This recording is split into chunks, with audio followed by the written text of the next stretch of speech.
Ed Innovator series, and yes, for me it has been an exciting week.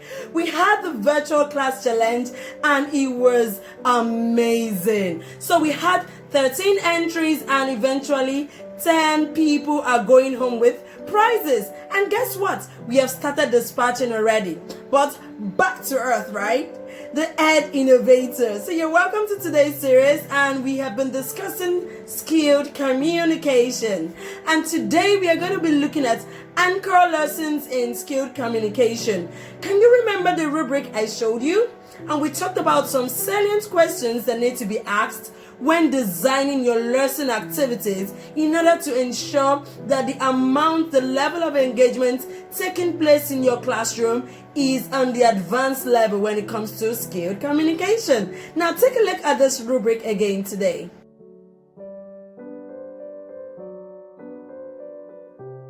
Now, I like us to always remember this law. This law states that the quality of innovative teaching practices is directly proportional to the outcome of students in a learning environment, provided that all the conditions are met. And we talked about what conditions? The school processes, the leadership, we talked about the future skill sets of the children, and of course the innovative teaching practices being channeled by the teachers. Okay? Now, I want you to take a look at this lesson and try to code this activity according to the rubric you just looked at. What are we going to do, Phoebe?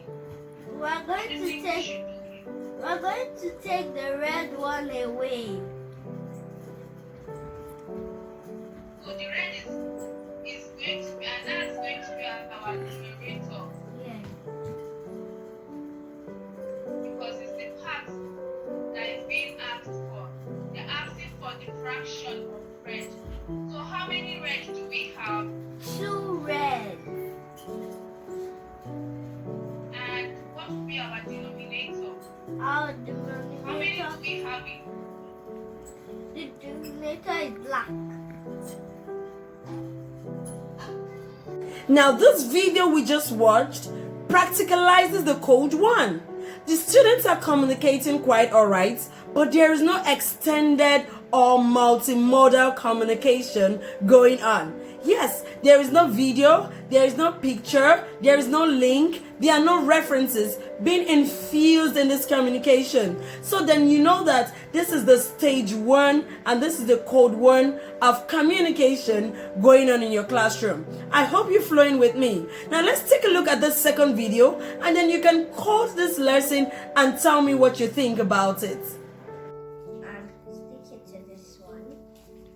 Then this is the other one that I'll put here so that the coins will enter inside. And then when the coins enter inside, I'm going to put a big carton inside and bend it over here so that the coins won't get missing, so they'll fall on the carton there and slide down to come out. Well done, Phoebe. Yay! So where's the ATM card? I've not seen you with your ATM card. This is my ATM card. I've not really drawn anything on it yet. This is it. I've not really drawn anything on it yet. Okay, because it's still the shape of an ATM card. Well done, Phoebe. And lastly, what do you think? Give me one tip for one use of the ATM piggy bank. I use What do you it. use it for? We use it to withdraw money. We use it. Now, how amazing! I just love speaking and listening to children. You'll be amazed by what they can do. Okay, now how would you call this particular lesson activity? I'm sure you will call it 3, right? Yes, you would see that in this particular video, the child is speaking extensively and including multimodal form of communication. And also, the child is able to provide supportive evidence and proof of what she was able to do, and of the activity, the stages it took for her to arrive at this particular activity. But then, is the child speaking to a specific audience? No. So then we'll call the activity what? Amazing. Well done. The activity is coded 3. Now, I would like you to take this last video, take a look at it, and I'm sure it would help you inform your decision as a school educator. See you. My dad is the best father in the world. Why? Because he buys me chocolates, he buys me lots of things, he buys me food, he buys me tea, he buys me candy, he buys me toys, he cares for me, he buys presents for me when it's my birthday. Now, welcome back. So we have been watching lovely videos from Cindy Oak School. And what do you think about this video? Yes, there are proofs provided. There is multimodal and multimodal form of communication going on.